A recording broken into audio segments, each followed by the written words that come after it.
का हाल बा भाई लोग। स्वागत पर बोलन के बीएस रिकॉर्ड भोजपुरी न्यूज। और ई न्यूज ना कि कोनो स्टार के प्रमोट करे के बा, ई न्यूज बना रहल बानी आयांश के बचावे के बा। तो भाई लोग बहुत सारे दोस्त कहत रहे हैं कि भाई कि आयांश के ऊपर वीडियो बनाइए, तो आज मौका आ चुका है आयांश के सपोर्ट करने का। और हम चाहेंगे कि आप लोग जितना से ज़्यादा हो सके आयांश को सपोर्ट कीजिए, क्योंकि आयांश के बचाने के लिए 16 करोड़ रुपया की ज़रूरत है। क्योंकि 16 करोड़ रुपया एक के मतलब छोटी रकम नहीं है कि वो कोई एक व्यक्ति देकर और आयांश को बचा सकता है। तो इस चीज़ में आप लोग भी अपना मतलब कि उसमें कुछ आप लोग भी डोनेट कीजिए और आयांश को बचाइए।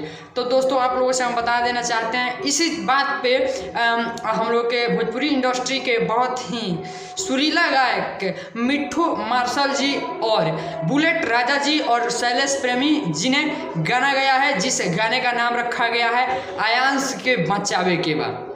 तो भाई लोग हम चाहें कि आप लोग वीडियो के ज़्यादा से ज़्यादा देखी, शेयर करी।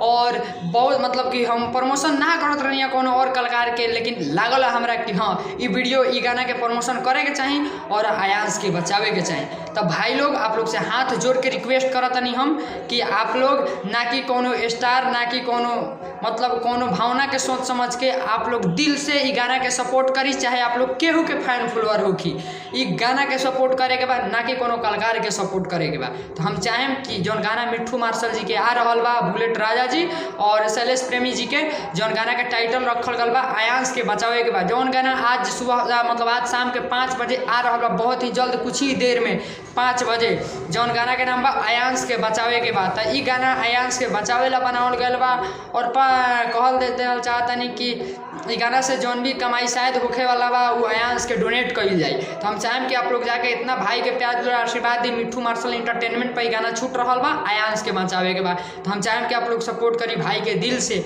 और आप लोग के सपोर्ट के वजह से आयांश के जान बच जाई। तो हम चाहें कि जान बचावे के बाद तो बचावे के बाद तो आयांश के सपोर्ट करी लोग दिल से।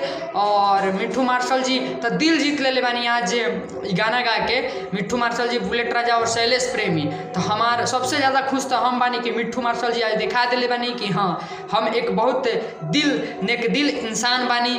तो मिट्ठू मार्शल जी एक बहुत अच्छा इंसान बानी। तो हम चाहें कि आप लोग जाके भाई के गाना आयांश के बचावे के बाद ये गाना के सपोर्ट करी ले और सपोर्ट करी लो और भाई के ज़्यादा से ज़्यादा प्यार और आशीर्वाद दी लो।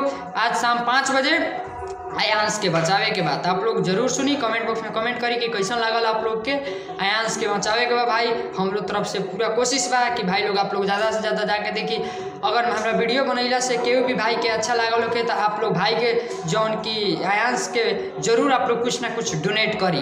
तो हम बीएस रिकॉर्ड भोजपुरी न्यूज़ से विक्की सिंह फिर मिलता है नए अपडेट के साथ। तब तक के लिए जय हिंद। और एक बात बता देना चाहता नहीं, अगर ये गाना पर सपोर्ट करें तो बहुत जल्द धनजय धड़कन जी से भी हमनी गवावे वाला बानी सा आयांश के ऊपर गाना, और जौन भी पैसा हो वो गाना से इनकम वो आयांश के दिवावे के कोशिश कल जाए। तो जय हो, आप लोग प्यार दुलार से ही बनाए रही भाई के ऊपर। भोजपुरी की खबरें जानने के लिए सब्सक्राइब कर लीजिए बीएस रिकॉर्ड भोजपुरी न्यूज को।